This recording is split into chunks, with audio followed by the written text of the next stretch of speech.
Hare Krishna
Krishna Krishna हरे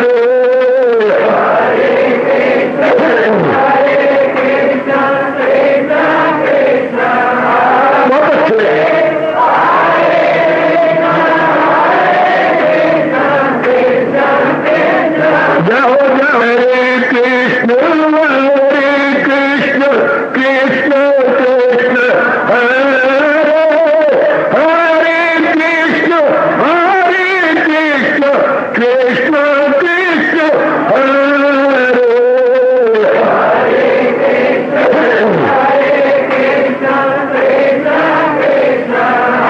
बहुत अच्छे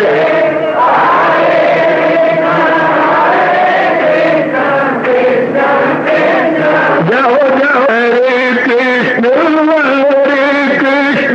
कृष्ण कृष्ण हरे हरे कृष्ण कृष्ण कृष्ण हरे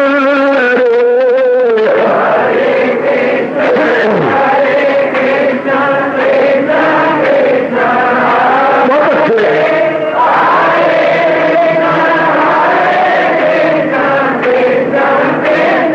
जाओ विष्णु हरे कृष्ण कृष्ण हरे हरे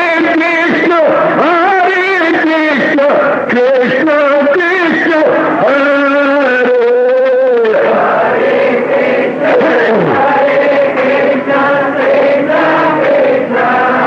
बहुत अच्छे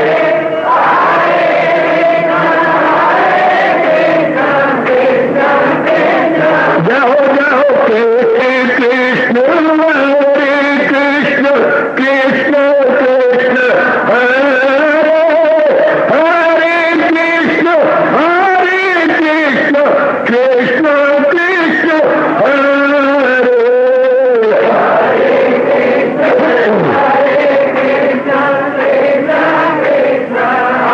बहुत अच्छे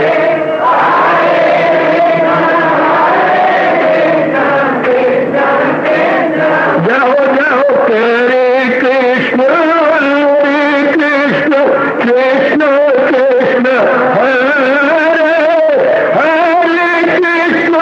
हरे कृष्ण कृष्ण कृष्ण हरे हरे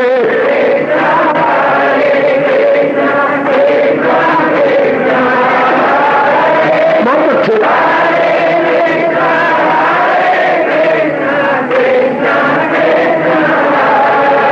अपनी शहंशाह की आज आरती बड़े प्रेम और श्रद्धा से उतारे।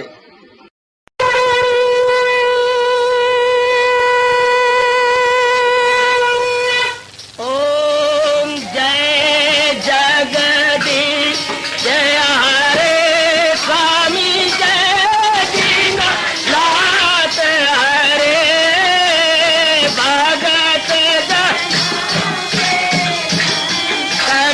दास जनों के अवगुण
मन धन सब कुछ है तेरा, सब कुछ है तेरा, तेरा तेरे हर पल तेरा, तेरे समर्पण क्या लागे मेरा। हरिओम जय जगदीश हरे, जय जगदीश हरे स्वामी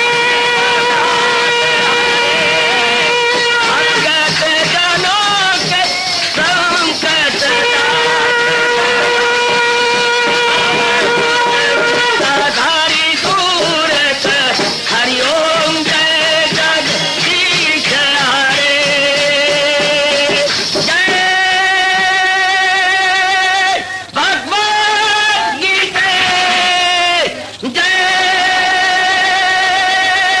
भगवद गीता। वने भवन्तु सुखिनः सर्वे सन्तु निरामयाः सर्वे भद्राणि पश्यन्तु मा कश्चित् दुर्भाग् भवेत्। हरि ओम शांति शांति शांति। ओम प्रभु इसलिए भगवान कृष्ण की जगत गुरु भगवान कृष्ण महाराज की।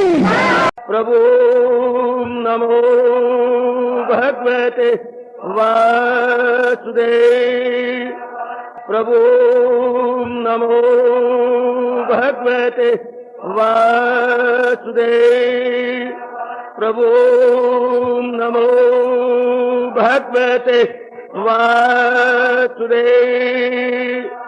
ओम सनौ आवतु सनौ भुनक्तु वीर्यं कर्वा तेजस्विनो अदितमस्तु मा विद्विषावः। हरि ओम शांति शांति शांति। ओम प्रभु ब्रह्म विद्या गीता भगवती की, गीता मत की, सर्व दुख निवारणी गीता मैया तेरी सदा।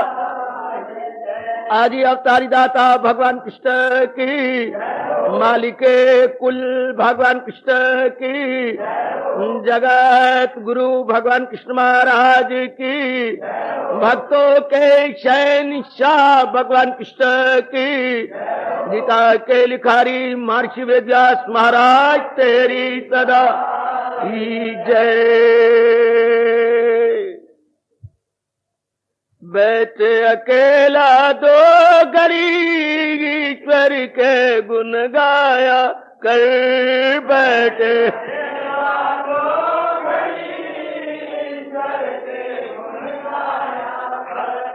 मन मंदिर में गाफिला झाड़ू रोज लगाया कर, मन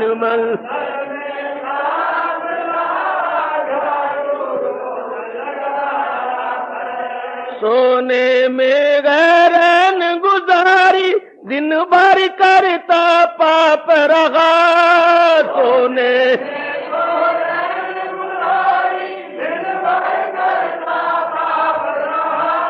इसी तरह बर्बाद बंदे करता अपना आप रहा, इसी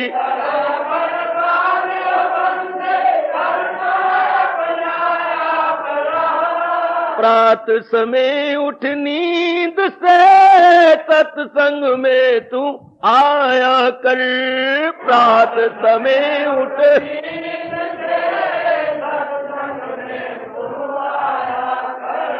बैठे अकेला दो गरीब ईश्वर के गुण गाया कर, बैठे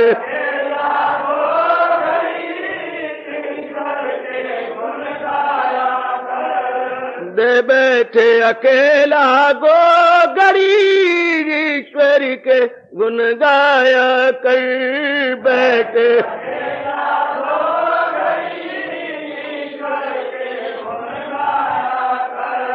मानुष के चोले का पाना बच्चों का कोई खेल नहीं, मानुष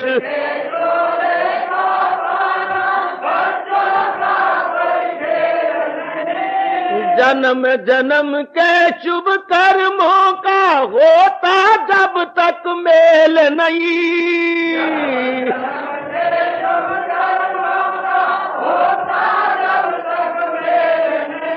आज मुक्ति पाने के लिए उत्तम कर्म कमाया कर, मुक्ति पाने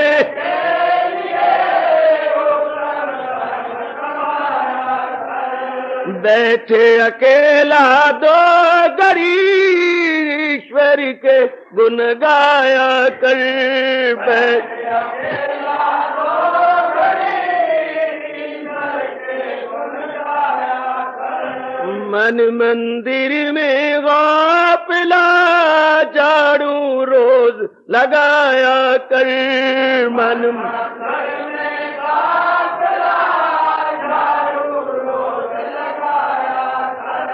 देख दया उस परमेश्वर की गीता का जिस ज्ञान दिया, देख दया उस परमेश्वर की गीता का जिस ज्ञान दिया, भाई गीता का जिस ज्ञान दिया, आह गीता का जिस ज्ञान दिया,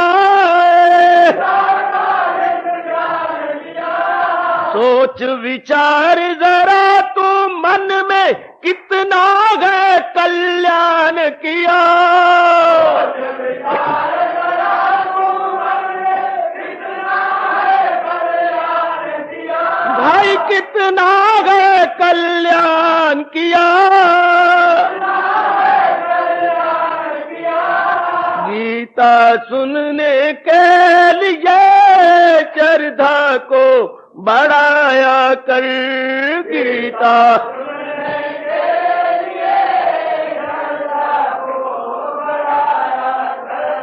बैठे अकेला दो गरीब ईश्वर के गुण गाया कर, बैठे अकेला दो गरीब ईश्वर के गुण गाया कर, मन मंदिर में गाफिला झाड़ू रोज लगाया कर,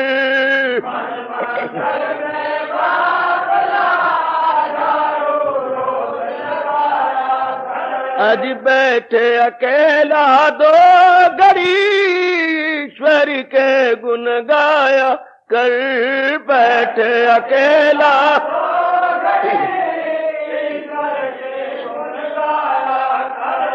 मन मंदिर में गाफिला झाड़ू रोज लगाया कर, बैठ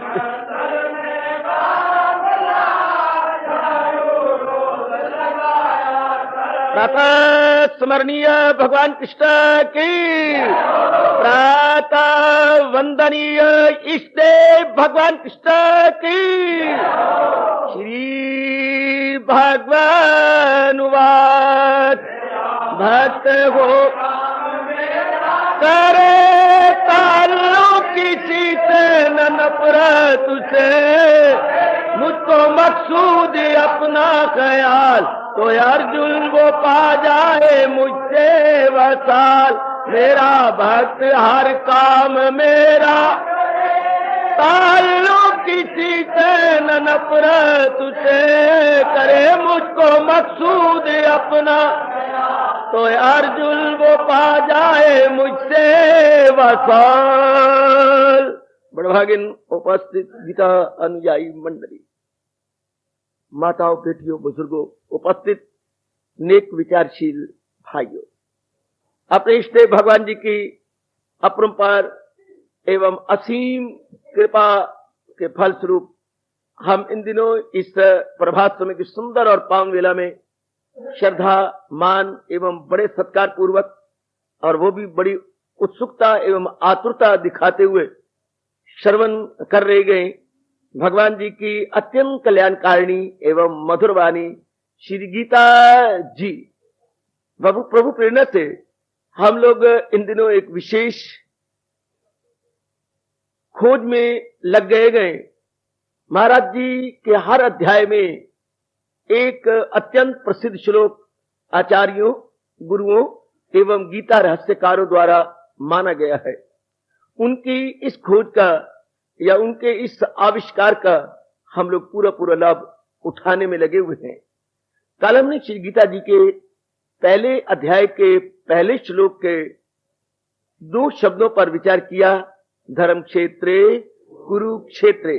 इसके हमने लौक्षणिक का अर्थ लिए और अपने इष्ट भगवान जी से हार्दिक प्रार्थना की थी कि प्रभु हमें विशेष शक्ति प्रदान करें ताकि भगवान जी के इन लाक्षणिक अर्थों के अनुसार हम अपने जीवन को प्रतिदिन के कार्यों में लगाकर सफल कर सके।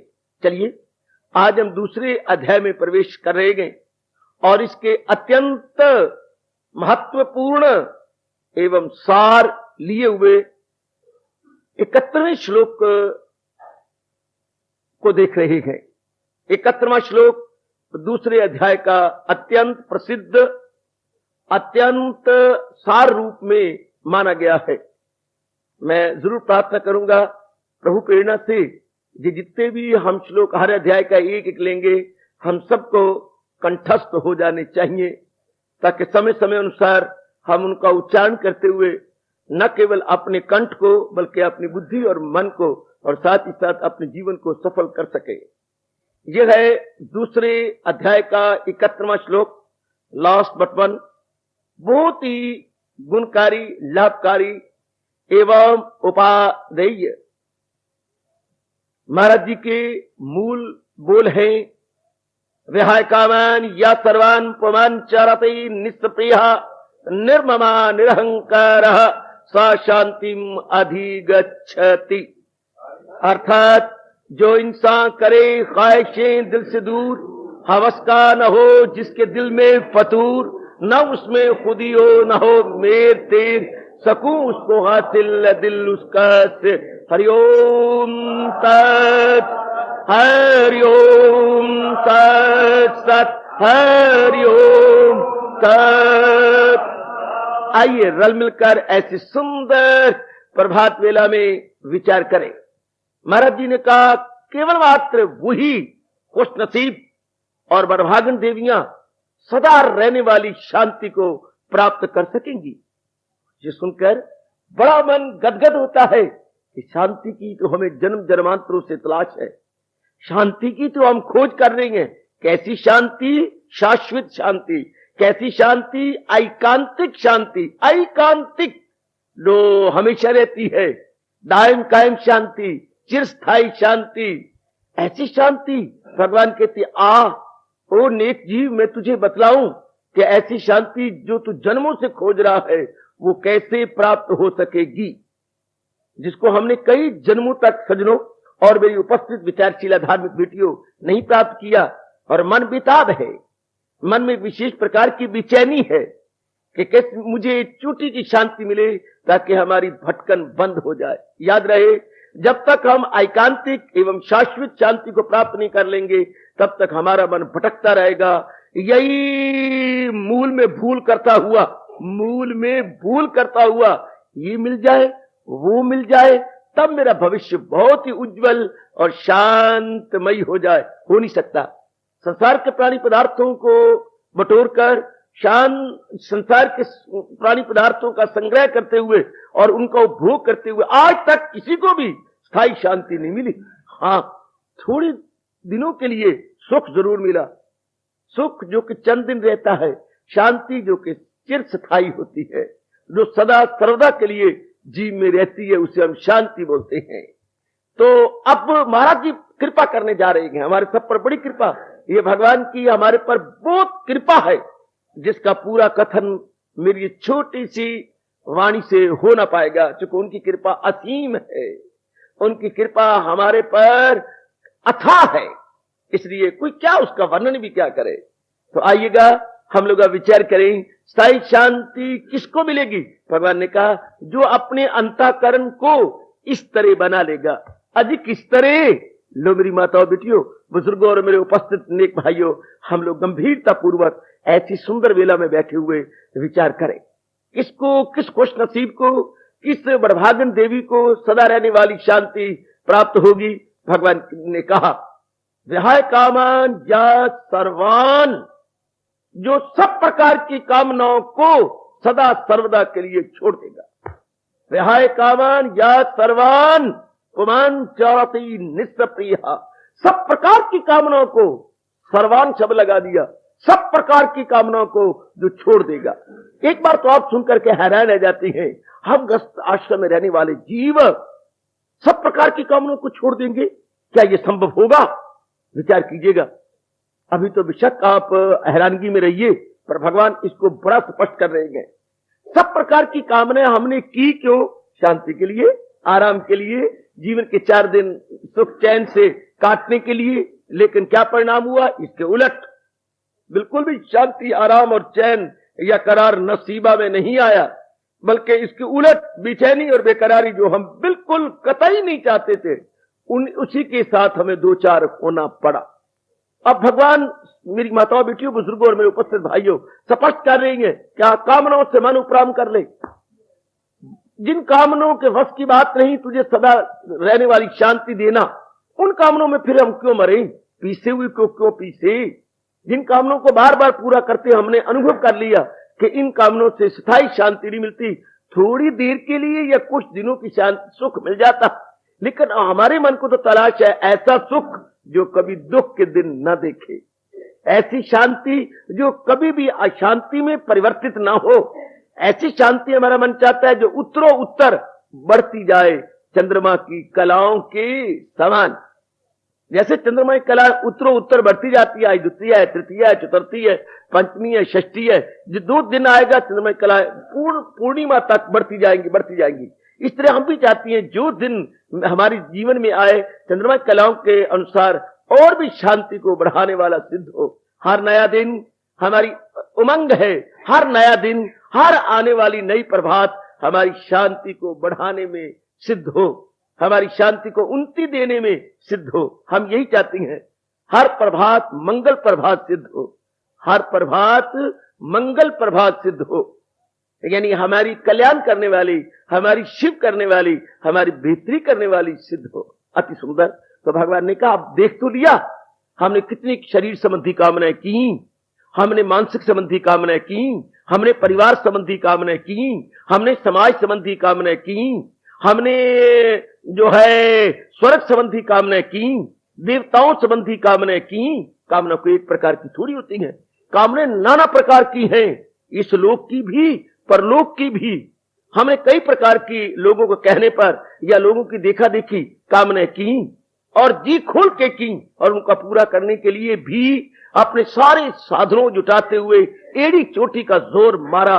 गुजरी हुई जिंदगी आपके भी सामने है, मेरी भी ओझल नहीं है, मैं भी अपनी गुजरी जिंदगी पर नजर दौड़ा रहा हूं।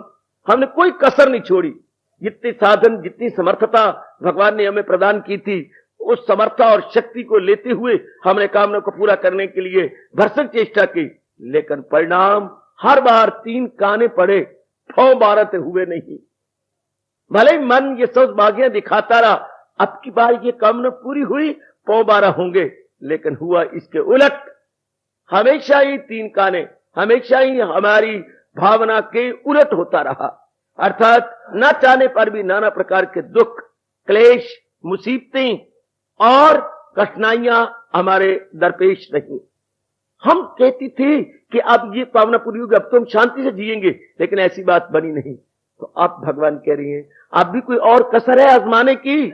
नहीं, इष्टदेव ऐ सर्वेश्वर, अब कोई जरूरत नहीं मुझे आजमाने की। तो भगवान कहते उपराम कर ले अपना मन, इन कामनों से अपने आप को उठा ले, जो आज्ञा प्राणनाथ।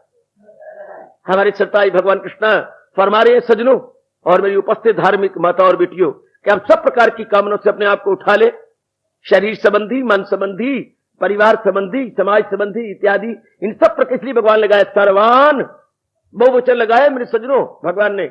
विहाय कामान या सर्वान, सब प्रकार की कामनाओं से अपने आप को उठा ले, सब प्रकार की कामनाएं, प्रलोक संबंधी भी, लोक संबंधी भी, हम इन सारी कामनाओं से अपने आप को उपराम कर ले, सबको अपने आप को उठा ले, तत्काल अपने आप को ले चले।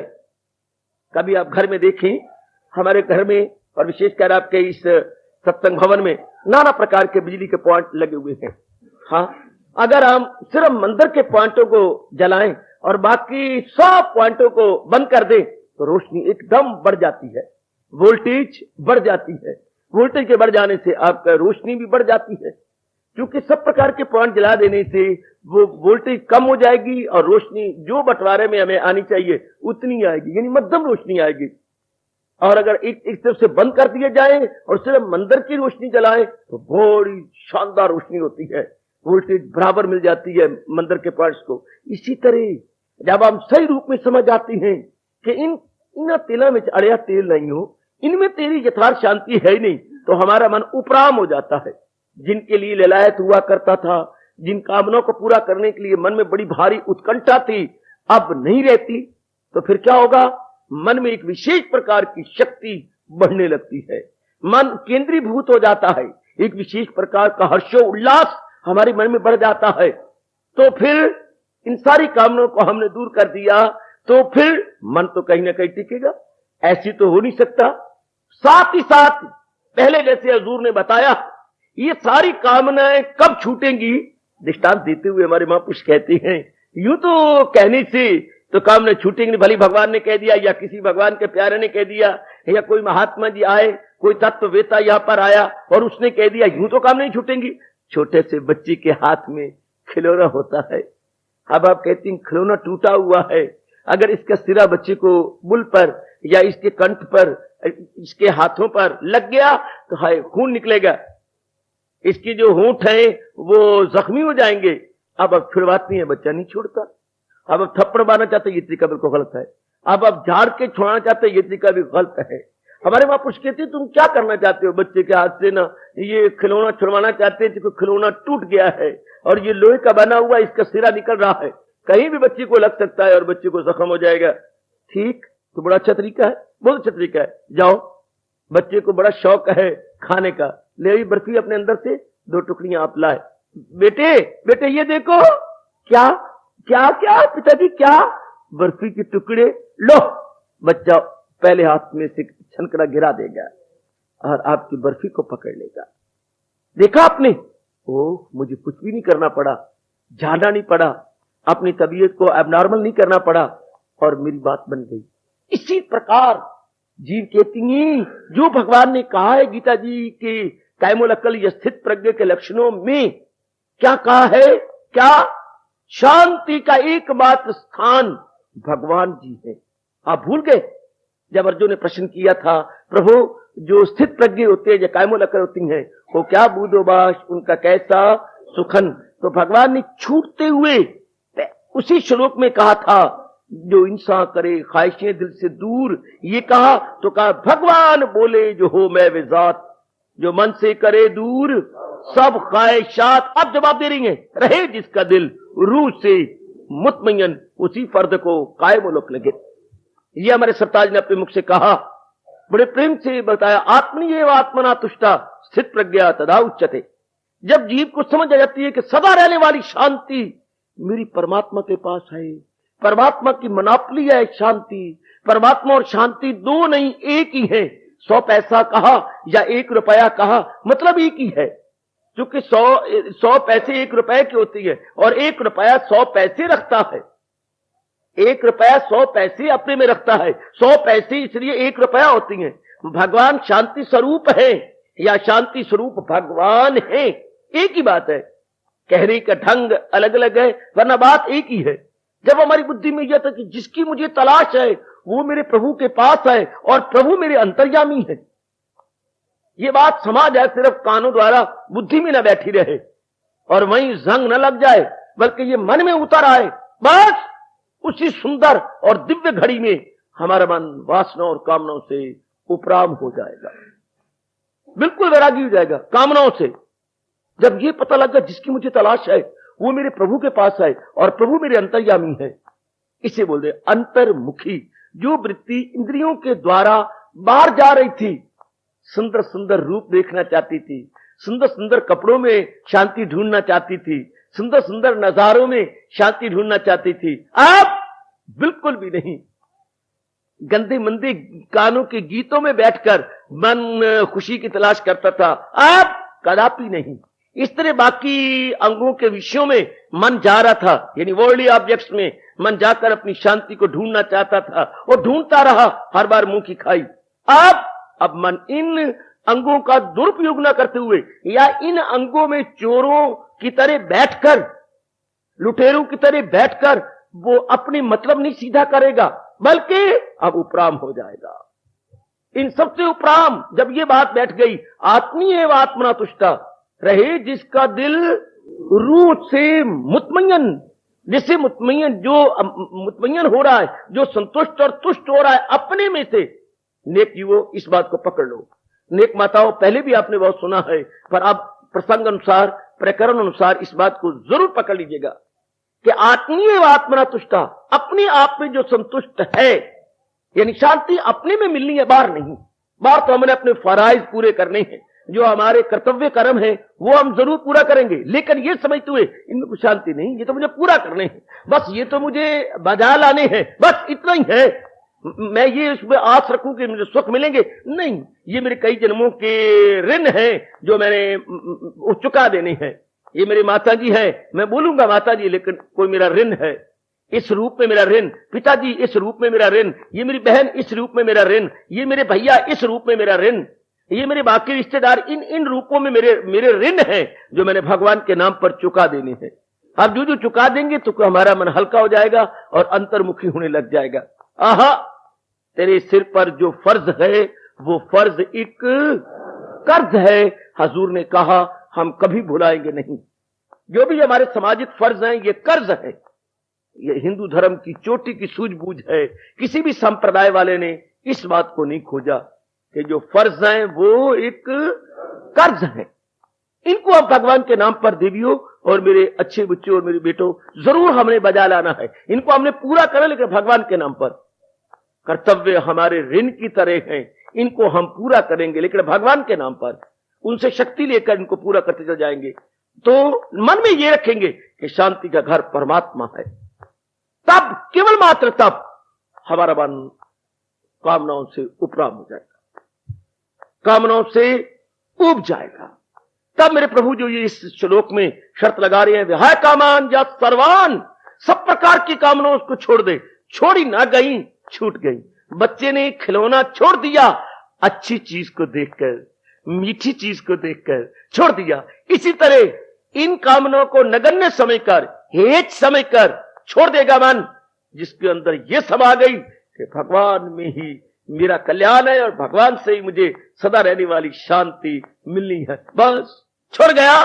सुनने वाले बतेरे होते हैं बच्चियों और मेरे बुजुर्गों, अपनाने वाले थोड़े थोड़े। जी सुनेंगे बतेरे, बड़े महात्मा आएंगे, बड़े तत्ववेता आएंगे, बड़े आचार्य आएंगे, बड़े जय जयकार लगवाने वाले साधु भी आएंगे, लेकिन बस उतने में रह जाएगी जनता। भगवान ने हमें बड़ा अच्छा मौका दिया है, हम जरूर श्रवण करें, लेकिन अपने मन में बिठाते चले। बड़ी जल्दी अपने मन में उठा लें कि आयु के दिन अब बकाया कितने रह गए। अब तो जीवन की शाम आ चुकी है। अब जीवन की शाम आ गई तो जीवन के अस्त होने से पहले हम ये बात को जान लें कि शांति घर एक बात मेरे इष्ट देव भगवान कृष्ण है, शांति घर मेरे नारायण है, मेरे प्रभु है, मुझे पूर्ण रूपेण अब उधर लगना है। बस मन उपराम हो गया। इस अवस्था में जाके आप अपने कामनाओं को अपने आप ही छोड़ देंगे, बिना प्रयास के। अनायास कामना छूट जाएंगी, अनायास कामना छूट जाएंगी। अनायास शब्द लगा रहा हूं, जैसे बच्चे ने बढ़िया चीज को देख करके अपने खिलौने को छोड़ दिया। इस तरह इस तथ्य और रहस्य को समझ करके हम संसार समाज संबंधी सब प्रकार की कामनाएं छोड़ देंगे, हमारा मन उनसे उपराम हो जाएगा।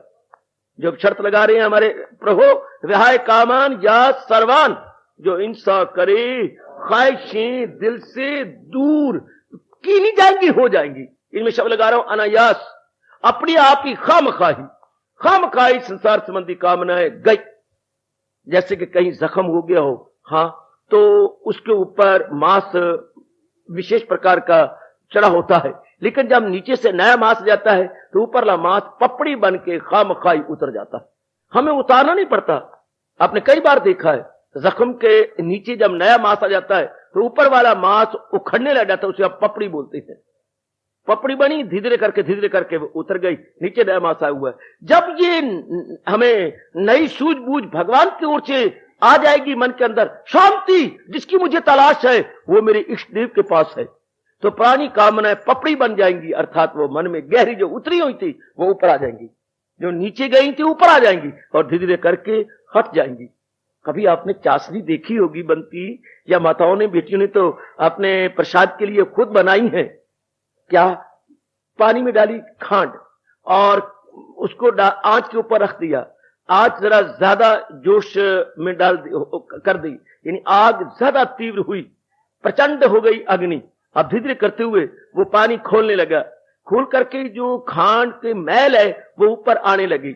अब आपने लोहे का लिया खोंचा, उससे लेकर के या लोहे का पोना, अब धीरे करके ऊपर जो मैल आ गई है आप उतार देंगे।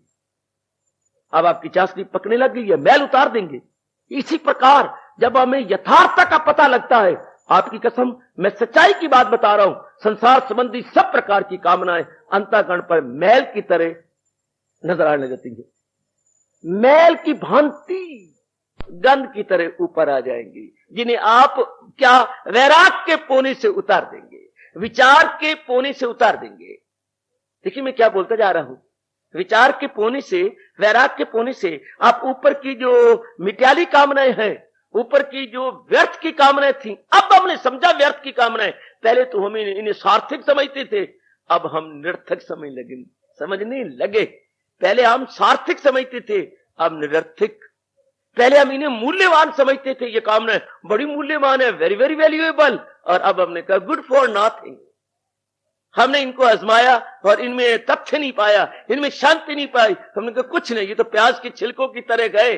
जिज्ञासा बड़ी रहती है, इस छिलके के नीचे क्या, इस छिलके के नीचे क्या, इस छिलके के नीचे क्या, यूं छिलकों को ढेर लग जाते हैं प्याज के, लेकिन अंदर कुछ नहीं मिलता।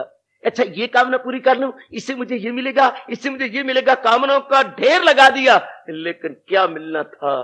कुछ नहीं मिला, सिवाय दुख, तकलीफ, चिंता, बेचैनी के।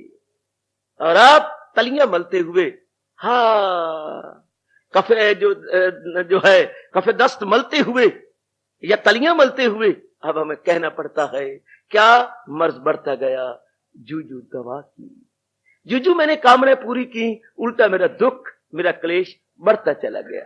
भगवान जी की दयालु कृपालु भगवान श्याम सुंदर जो दया के समुंदर है, उनकी बड़ी कृपा, उनकी अहेतुकी कृपा के फल स्वरूप आज हमें ये समझ आ गई, आज हमें ये बात पले पड़ गया कि शांति का घर भगवान है।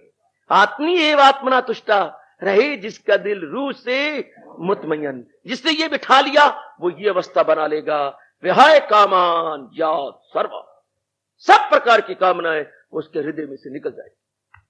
इस बात को याद रखना। हमने खांड को सफेद समझा था, हमने खांड को बड़ा सुंदर समझा था, लेकिन जब पानी में डाल के आंच पे रखा तो उसी खांड के अंदर जो मैल मिली हुई थी वो पानी की वो सतह के ऊपर आ गई।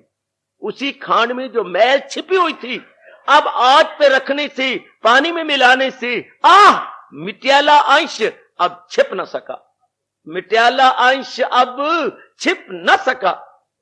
जब हमने उसे पानी में रखा और आंच का जोश दिया, अब मिट्याला अंश न छिप सका, प्रकट हो गया।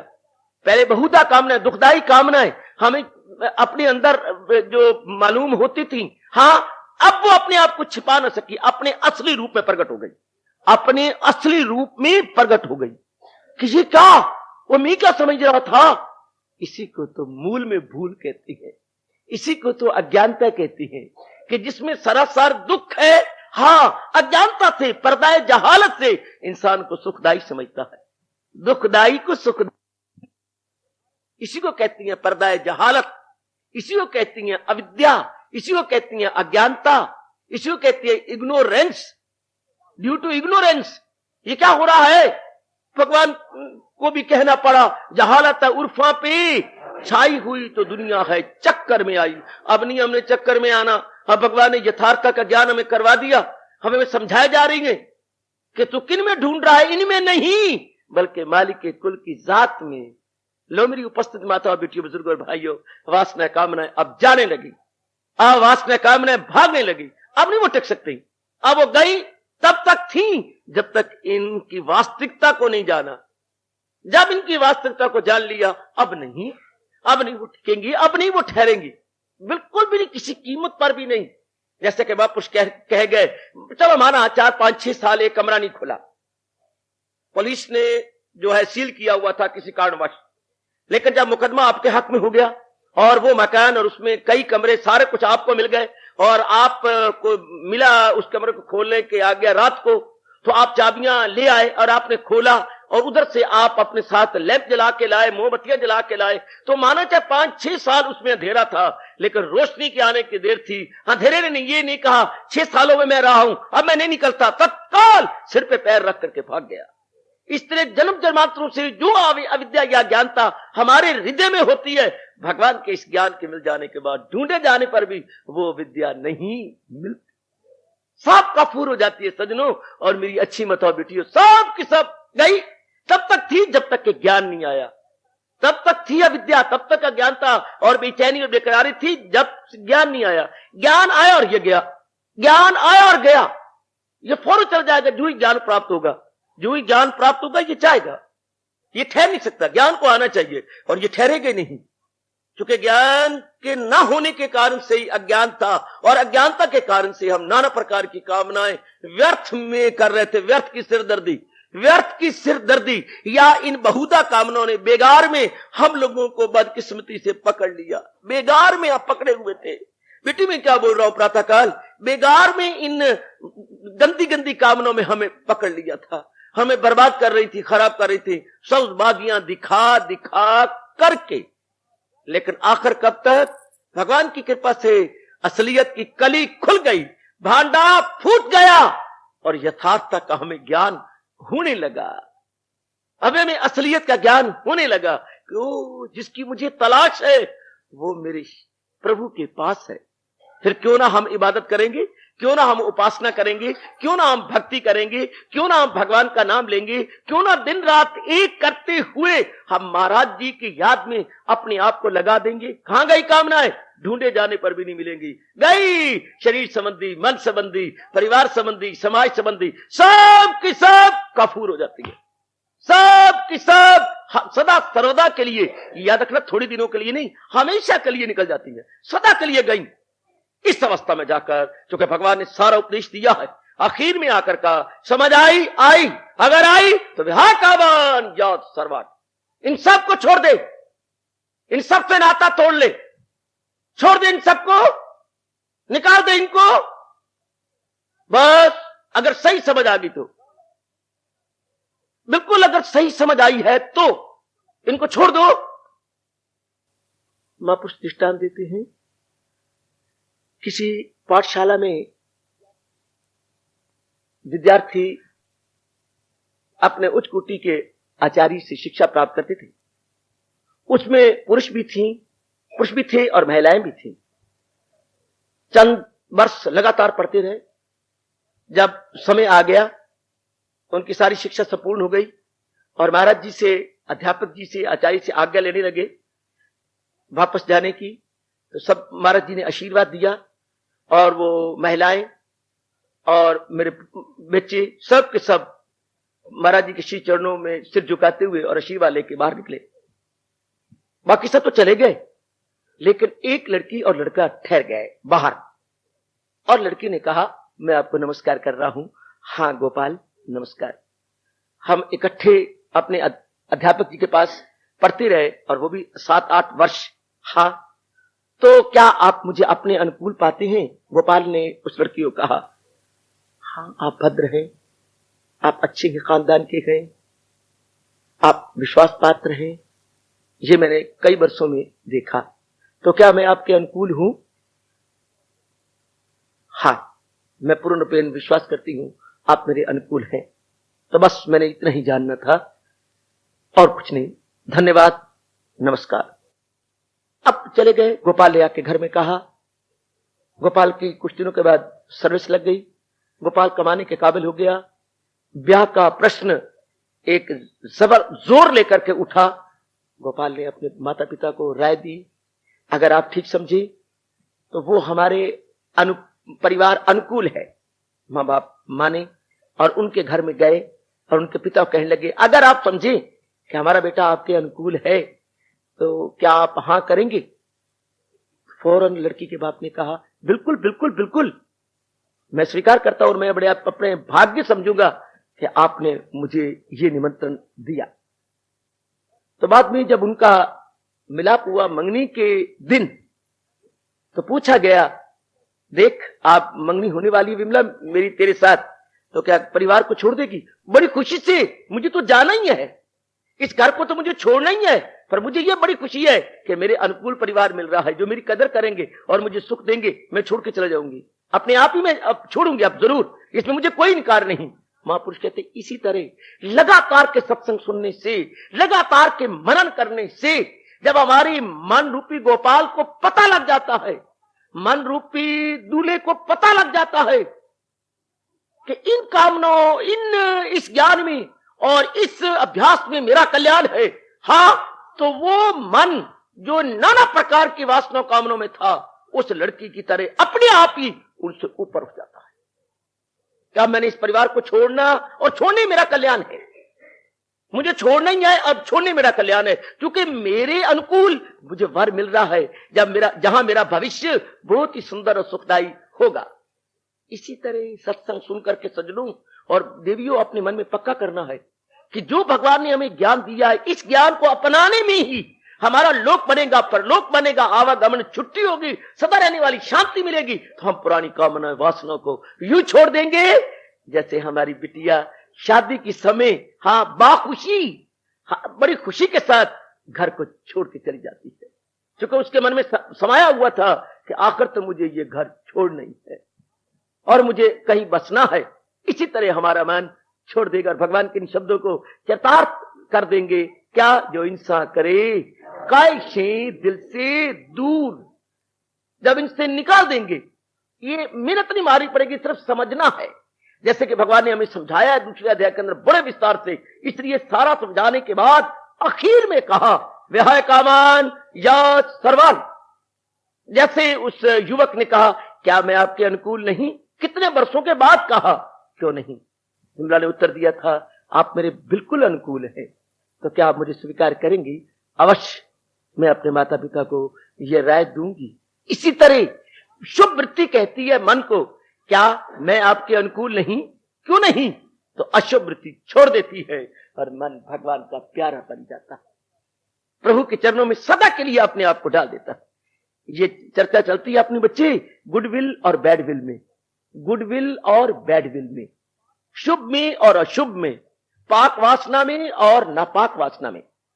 तो चूंकि शुद्ध वासना प्रबल होती है और अशुद्ध बड़ी निर्बल होती है, तो प्रबल वासना निर्बल वासना पर हावी आ जाती है। कई बार आपने सुना है, positive is more powerful than negative.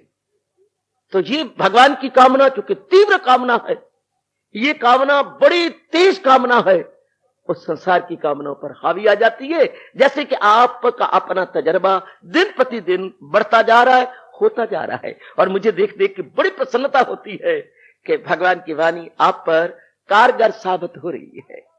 तो हुजूर क्या कह रही है? विहाय कामान या सर्वान, इन सब प्रकार की कामनाओं को जिसने त्याग दिया है, निरीक्षण करो अपना मन आपका छोड़ता जा रहा है या नहीं, निरीक्षण करो। मैं भी अपना सच्चाई के साथ गंभीरता पूर्वक निरीक्षण करूं, आप भी अपने हृदय को टटोल लो कि संसार संबंधी सब प्रकार की व्यर्थ की कामना है, अब हम व्यर्थ कहेंगे। पहले नहीं कहते थे, पहले इन्हें हम सब कुछ समझते थे, अब पता लगा कि ये कामना तो पानी में मछली डालने के समान व्यर्थ की है। पानी को बलौने से भला क्या मिलेगा? संसार संबंधी कामनाओं को बलौने से भला मुझे कहीं सदा रहने वाली शांति मिल जाएगी? कदापि कदापि नहीं। अब भगवान की अपार कृपा से ये बुद्धि में बैठ गया कि इन तिला में चढ़िया तेल नहीं हो। ओ मेरे अज्ञानी मन, इन कामनाओं को पूरा करने में तो कुछ भी नहीं है, और आज तक क्या हुआ? कुछ भी तो नहीं हुआ, और आगे भला क्या होगा? कुछ भी तो नहीं होगा। तो क्यों ना हम एक नई टर्न ले, क्यों ना हम अपने जीवन रूपी बुक में एक नया चैप्टर खोल ले, new chapter in our life. बिल्कुल ही कायाकल्प हो जाती है, बिल्कुल ही दृष्टिकोण बदल जाता है, एकदम दृष्टिकोण बदलता है। इसके बाद हजूर को फिर भी नहीं तसल्ली हुई, क्षमा करना अगर मैं इस प्रकार का शब्द लगा रहा हूं। भगवान को इतनी आज्ञा देकर तसल्ली नहीं हुई। जब भगवान ने कहा जो इंसान करे ख्वाहिशें दिल से दूर, व्याह कामान या सर्वान, इतना सर्वान शब्द लगा करके भगवान को सलनी हुई। क्या भगवान को ने ये सोचा कि जिस बर्तन के अंदर 10 साल 20 साल तेल डलता रहा है, निकलता रहा है, डलता रहा है, निकलता रहा है। बच्चे कोई आपने बर्तन बना रखा है जिसमें सरसों का तेल आप डालते हैं, महीने के बाद वो खत्म हो जाता है, फिर 5 किलो आप और लाती हैं सरसों का तेल, फिर वो खत्म हो जाता है, फिर 5 किलो। ये पता नहीं कितने वर्ष गुजर गए हैं, ये कब से डाल रही हैं। पहले दादाजी डालते थे इसके अंदर, फिर हमारे पिताजी डालते रहे, अब हम डाल रहे हैं। कमाल है, बर्तन टूटा ही नहीं, तीसरी पीढ़ी में आ गया है और उसमें डल रहा है। अब किसी कारणवश आपने इस बर्तन को किसी और काम में इस्तेमाल करना है। तो अब मां ने कहा, पुत्र अब इसमें तेल नहीं डालेंगे, निकाल दो सारा तेल, क्योंकि अब वो चीज कीमती है वो इसमें डालेंगे। ठीक, तो आपने छोड़ दिया। अच्छा मां, अब हम गिरा दिया, बस मां वो चीज डाल दे, बिल्कुल भी नहीं। यहां आके भगवान इसलिए कह रहे हैं निस्सप्रिया, जो हिंसा करे ख्वाहिशें दिल से दूर, इतना भी नहीं। आप व्याह कामन या सर्वान कह के भगवान ने कहा निस्सप्रिया। आचार्यों को यह बहुत हैरानगी में डाल दिया शब्द निस्सप्रिया। निस्सप्रिया क्या होता है? कामना का सूक्ष्म रूप, कामना का सूक्ष्म रूप। जैसे बेबी मनुष्य का सूक्ष्म रूप है, बेबी मनुष्य का सूक्ष्म रूप है, शिशु मनुष्य का नर का सूक्ष्म रूप है। शिशु नर, इसी तरह निस्सप्रिया या सप्रिया कामना का सूक्ष्म रूप है, सप्रिया कामना का सूक्ष्म रूप है। अब तेल तो निकाल दिया गया, लेकिन अम्मा कहती है अभी इसमें नहीं डालना वो जो कीमती चीज है। क्या? माखी अभी इसमें नहीं डालनी। अम्मा क्यों? अब तो तेल हम कई दिनों से नहीं डाल रहे। ना पुत्र, अब इसमें हम तेल डालते थे कई सालों से, अभी उसकी गंध नहीं गई।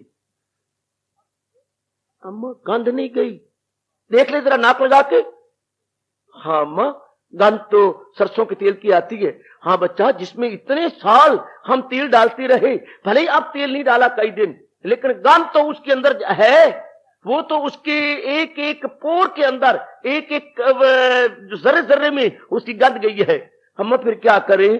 देख बेटी, इसमें हम सोडा डालेंगे, कपड़े धोने वाला सोडा, फिर इसमें पानी डालेंगे, इसको आंच पे रखेंगे कई दिन, इस तरह पानी गर्म कर करके सोडे वाला, इसको हिलाएंगे, हिला करके फिर इसे उल्टाते जाएंगे, कई बार गर्म पानी और सोडा करेंगे, फिर जा करके इसकी वासना भी खत्म हो जाएगी। तो भगवान कहते हैं निस्सप्रिया, जो सूक्ष्म, अगर तेरे स्थूल कामनाएं छोड़ दी हैं तो निस्सप्रिय भी हो गया। क्या जो सूक्ष्म कामनाएं वो भी छूट गई? सूक्ष्म कामनाएं फिर कैसे छूटेंगी? ये हमारे सब महापुरुषों ने एक ही जबान से कहा, स्थूल कामनाएं तो सत्संग से, विचारों से, मनन से और वैराग से छूट जाती है, विवेक से छूट जाती है स्थूल कामनाएं। लेकिन सूक्ष्म, जब तक आप भगवान के लिए प्रातः काल बैठ के अभ्यास नहीं करते, तब तक ये नहीं छूटते। जब तक आप वो उसमें गर्म पानी नहीं किया, सोडा नहीं डाला, तब तक बार बार आपने हिलाया नहीं, जब तक आप अपने लगातार अपने मन को अभ्यास द्वारा गर्म नहीं करते, अभ्यास द्वारा उबाले नहीं देते, तब तक ये नहीं छूटती। इसलिए कई साधकों ने अपने चोले को और अपने धर्म को बदनाम कर डाला। भगवान ने भी दूसरे अध्याय में देवियों ये हमें दिया है, चेतावनी दी है, उसे तर्क के लज्जत की लज्जत मिले, जिसे दीदे बारी की दौलत मिले। जिन कम वक्तों ने धर्म को बदनाम किया वो इसलिए स्थूल से छोड़ गए, लेकिन सूक्ष्म तो अभी अंदर थी। फिर लगातार अभ्यास नहीं किया, फिर मिलना जुलना शुरू कर दिया संसारी आदमियों के साथ, धड़ाम से गिरे और धर्म बेचारे को बदनाम करके रख दिया। क्योंकि सूक्ष्म वासनाएं अंदर थी, सूक्ष्म इच्छाएं थी। इसके मेरे उच्च कोटि गुरुदेव स्वामी रामतेज जी महाराज फरमाया करते थे, अरे कहां गया था मनोरी, तू कहां गया था? मैं ना सैर करने गया था, इतनी ठंडी हवा चल रही है और सर्दी की बाहर है, शीतलहर चल रही है, मैं तो रोज सैर को जाता हूं। डॉक्टर ने कहा सैर को नहीं जाएगा तो बीमार होता रहेगा, तेरे जोड़ों में दर्द होता रहता है, तो सैर कर, भागा कर। तो फिर आज क्या बात है? आज तेरे चेहरे पर हवाइयां उड़ी हैं, पसीना आ रही थी गर्मी में। मैं बच गया हूं। कहते रास्ते में एक सांप पड़ा हुआ था, सांप सर्दियों के बाहर में और शीतलहर चल रही है, सांप चल मेरे साथ। कहां? मैं तो नहीं जाता। निमनूरी चल, नूरी को बार बार कहा गया, वो गया और दिखाया सांप वाकई पड़ा हुआ है, लकड़ी के साथ उसे हिलाया, ये तो मरा हुआ है, स्वामी जी का फरमान, ये तो मरा हुआ है। हमने उसे उठा लिया लकड़ी में और घर ले जाने लगे। इतने में सूर्य निकला, गरमाइश सूर्य की आई, उसमें कुछ जान पड़ी, फुंकारे मार, हरि राम, ये तो फुंकारे मारता है, अब हमें खाएगा, छोड़ो पड़े। ये क्या हुआ, ये क्या हुआ? कोई बुजुर्ग गुजरे, क्या बात थी? ये सांप पड़ा हुआ था, सर्दियों के बाहर में कहीं बाहर आ गया होगा, बेचारा किस्मत का मारा। हाँ, तो ये सांप मरा हुआ नहीं था, बल्कि जिंदा था, जाड़ा खाए हुए था, जाड़ा खाए हुए सांप, cold stricken snake, cold stricken snake.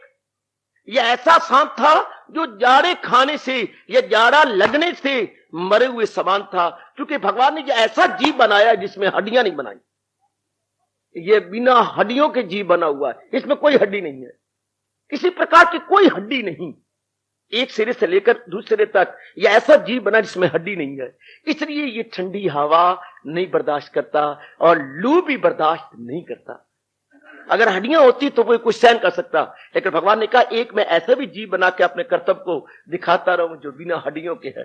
भगवान ने हड्डियों के एंगल आयरन इसमें नहीं बनाए, इस बेचारे को इसलिए रींगना पड़ता है, ये रींग के चलता है, तो सर्दी से बड़ी खाती है। तो जो सर्दी खाए हुए था तो इस प्रकार बेहोश पड़ता, लेकर मरा हुआ नहीं, सर्दी खाया हुआ था। जब मौका लगा फुंकारे मारने लगा। भगवान कहती हैं, मेरे गुरुदेव जी फरमाती हैं, जब जीव को सत्संग मिलता है, वैराग करता है, हाँ विवेक करता है, तो ये विवेक खाया हुआ, सत्संग के विचार खाया हुआ मन है, जो अभी मरा नहीं, ये विचार खाए हुए है। तो महापुरुषों तुम्हारा बड़ा भला हो, कितना कमाल का दृष्टांत दिया है। अभी ये विचार खाए हुए है, अभी ये सत्संग खाए हुए है, अभी ये विवेक खाए हुए है। हाँ, अगर ये लगातार अभ्यास करता रहेगा तो ये जो विचार खाए हुए ये गहरे उतर जाएंगे, और अगर इसने अभ्यास ना किया तो शाम को जब गरमाइश मिलेगी फुंकारे मारेगा। अगर इसने फिर संसारी आदमियों के साथ मिलना जुलना शुरू कर दिया और उनकी बहुधा गंदी काम भरी क्रोध भरी लोभ भरी बातें सुननी शुरू कर दी, फिर फुंकारे मार के अपने चोले को दाग लगाएगा। और अनेकों ने लगाया, अनेकों मेरी बेटियां छोड़ छुड़ा के चले गई, भाई छोड़ छुड़ा चले गए, लेकिन लगातार अभ्यास नहीं किया। हालांकि भगवान ने विश्वास भी दिलाया था, अगर योग वो यूं कमाता रहे तो मन उसका काबू में, लेकिन नहीं कमाया, छोड़ दिया। और हमने कामने छोड़ दी है, वो कामने थोड़ी से थोड़ी शांति जरूर मिलती है, पूरी शांति नहीं मिलती, थोड़ी शांति मिलती है। तेल नहीं डाला हमने उस बर्तन के अंदर, लेकिन जो सालों से डालते रहे उसकी गंध तो है, वो गंध जाएगी जब हम लगातार अभ्यास, और कोई तरीका ही नहीं है और कोई चारा नहीं। जो सजनों, मेरे अच्छे बुजुर्गों, मेरी माताओं बेटियों, लगातार जीव अभ्यास करे, लगातार जीव अभ्यास करे। इसलिए भगवान ने मन को पकड़ने के दो ही उपाय बताए हैं, है अभ्यास और वैराग में कमाल, दिल आ जाए काबू में कुंती के लाल। लगातार अभ्यास किया जाए, अभ्यास तो कौनते वैराग्य गृह्यते। जब हम ये दो साधन लगातार करते हैं तो फिर तो आप जानते हैं मश्क इंसान को कामिल बना देती है। प्रैक्टिस मेक्स मैन परफेक्ट, फिर जीव परफेक्ट हो जाता है, फिर उसका मन पूर्ण रूपेण भगवान में तलीन होके मन फिर रहता ही नहीं। मन महाराज जी के साथ में समा गया, संकल्प विकल्प खत्म हो गए, तब तो मौज बहार बन गई। लेकिन अगर ये अवस्था नहीं बनी पहले तो फिर खतरनाक। इसलिए भगवान को कहना पड़ा, विहाय कामान या सर्वान, नहीं मेरे प्रभु को चैन आया, अपने को, अपने प्यारे को और गाइडेंस दी, अपने प्यारे की और रहनुमाई की, और कहा निस्प्रिया, अरे सूक्ष्म इच्छाएं भी अभ्यास करके छोड़ दे। जो आज्ञा मेरे इष्ट देव, मेरे जगत गुरु, बहुत अच्छा आपने कहा। इसके बाद ऐलान होता है, जब तू इतना करेगा निर्ममा, तेरे में ममता भी नहीं रहेगी, तेरे में आसक्ति भी नहीं रहेगी। आसक्ति कब होती है? जब हम भूल से इस शरीर को अपना समझ लेते, मार गए, ये काया हमें खा गई, ये काया हमें मार गई, इसी ने बहुत दुख दिया। जब इसको अपना समझ लिया, हालांकि आपकी कसम ऐसे सुंदर वातावरण में बैठे हुए हैं, हमारी ये है किसी रूप में नहीं, हम मुकदमा चले तो हम हारते जाएं, किस रूप में अपनी है। मैंने आपको दृष्टांत दिया था, बाप और बेटे का। गोविंदगढ़ के अंदर एक मुकदमा हुआ जो कि पटियाला में पेशियां होती थी। सगे बाप सगे बेटे का मुकदमा हुआ जायदाद के ऊपर। तो पहली पेशी पर ही लड़के को हथकड़ी लगी थी। एक निराली घटना आई थी अखबार के अंदर, पहली पेशी पर ही जज ने कहा, लगा लो इसको हथकड़ी और डाल दो इसको जेल के अंदर और इसकी कोई जमानत ना हो।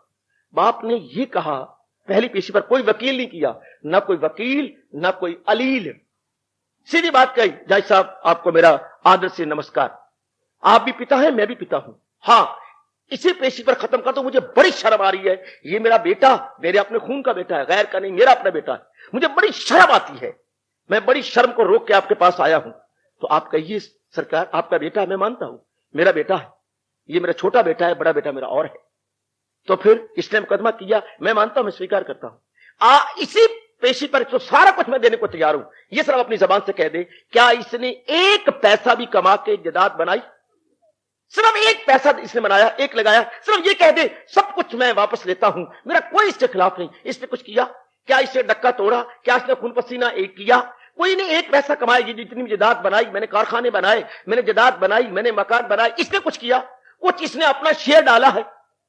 जज ने कहा बोल बेटे, ना जी मैंने तो कुछ नहीं किया। तो क्या बाप की जात का मेरा हक नहीं है? तेरा हक तब है जब के बाप कहे। एक अजीब नियम जी, लड़के का हक, औलाद का हक तब बनता है जब उसने अपनी ओर से बनाया हो, और फिर जद्दी भी नहीं कि दादा ने बनाया हो, जद्दी हो तब तो बेटी का हक बनता, जद्दी होता है जो पुश्तों से आ रही हो, दादाजी से आ रही हो, जो पिताजी खुद बनाए, उनकी मर्जी है तुम्हें दें या ना दें, वो वाहिद, उर्दू बोलते हैं वाहिद मालिक। इसने क्या किया नलायक ने? मेरे पास मुकदमा करने के लिए आ गया है, इसका हक क्या बनता है? जबकि बिल्कुल नलायक है, अवज्ञाकारी है, मेरी बेइज्जती करता है, भरी जनता मुझे गालियां देता है, मैं नहीं देना चाहता, मैं इस साजिदाद को किसी धर्म अर्थ लगा दूंगा, इसको नहीं देना चाहता।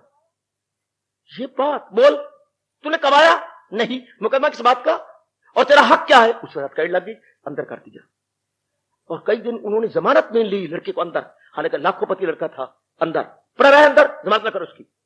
इसी तरह अगर भगवान मुकदमा कर दे या धर्मराज मुकदमा कर दे, नलायक तू जो इस काया रूपी बिल्डिंग को अपनी समझता है, बता किस तरह तेरी अपनी है? तूने इसके बनाने में क्या खर्च किया? क्या ये 5 तक तूने बनाए? नहीं। क्या इसको रचने में तेरी कुछ मदद, कोई तेरी मदद हुई? नहीं। क्या इसको चलाने में तेरी कोई मदद है? नहीं। इसको पाल कौन रहा है? आग पानी हवा मिट्टी आकाश, तेरी कोई मदद है? नहीं। बेशर्म कहीं का, बता फिर तूने कैसे कहा कि ये मेरी है? फिर भी मैं कहता तो वो तो मेरी है, तेरी कैसी हुई? तत्व तो हमारे नहीं, 5 तत्वों से काया बनी है, हमारे नहीं है, भगवान के हैं। अब इनको पाल कौन रहा है? 5 तत्व पाल रही है। धरती की उपज हम खाती हैं, वो भगवान की, जल हम पीते हैं, वो भगवान का, वायु हम लेते हैं, वो भगवान की, सूर्य की तपश हमारे में जठराग्नि बनी हुई है, वो भगवान की। हाँ, ये सारा कोई भगवान का। फिर जो शक्ति चला रही है जिसको हम आत्मा कहती हैं, वो भगवान की। और हम ढेक के आगे कहने वाले ये काया मेरी, ये काया मेरी। फिर भी ये तो मैं मानता हूं, देखो हमारी मूर्खता, ये तो हम मानते हैं कि 5 तत्व भगवान के, ये भी हम मानते हैं भगवान ने बनाया, ये भी हम मानते हैं कि भगवान इनको 5 तत्व देखे पाल रहा है, ये भी हम मानते हैं भगवान की आत्मा चल रही है। फिर भी काया तो मेरी है ना। जैसे लड़का जिद कर रहा था, फिर जलाद तो मेरी, मैं जो इनका पुत्र हूं, ये खुद कह रहे हैं जज साहब के ये मेरे पुत्र हैं। ठीक है तेरे पुत्र है, पर तूने कुछ शेयर दिया, तूने कुछ सहयोग दिया? अभी तक तो कोई नहीं दिया। हमने क्या कर किया? हमें तो पता ही नहीं होता, हमें अंदर डाल देते हैं, हाँ हम गहरी नींद में सो जाते हैं। अंदर चला कौन रहा है? ये सारा सिस्टम बना कौन रहा है? ये कौन कारखाना दिन रात चलाई जा रहा है, फिर भी ओवर टाइम नहीं मांगता, दिन रात चलाई जा रहा है। जरा सा गवर्नमेंट में पानी देती है, वाटर टैक्स, जरा सा बिजली देती है, आपको बिजली का बिल आते हैं, आपको जमीन लेती हैं, जमीन का टैक्स आती है, आप आमदनी कमाती हैं तो भी आपको इनकम टैक्स आता है। वाह वाह मेरे श्याम सुंदर, इतने साल इसको पाल के पढ़ा के एक दिन भी बिल नहीं दिया, कह रहे मेरा भी बिल निकाल। उनकी कृपा देखिए भगवान जी की, एक दिन भी बिल नहीं आया हमारे नाम पर कि तूने मेरी वायु ली, तूने मेरा जल लिया, तूने मेरी धरती की उपज ली, तेने जठराग्नि मेरी सूर्य की तपश अपने अंदर रखी है, बिल निकाल। हाँ कहां? वो तो अहेतु कृपालु है, बिना किसी हेतु कृपा करने वाले हैं। अगर थोड़ा सा विचार पर जोर दिया जाए, बुद्धि पर, तो शरीर हमारा नहीं, यही कहना पड़ेगा, भगवान की अमानत है। तो इसी पर सोचो, समझो और करो। ओम शांति शांति शांति। ओम प्रभु। जय भगवत गीते, जय भगवत गीते, जय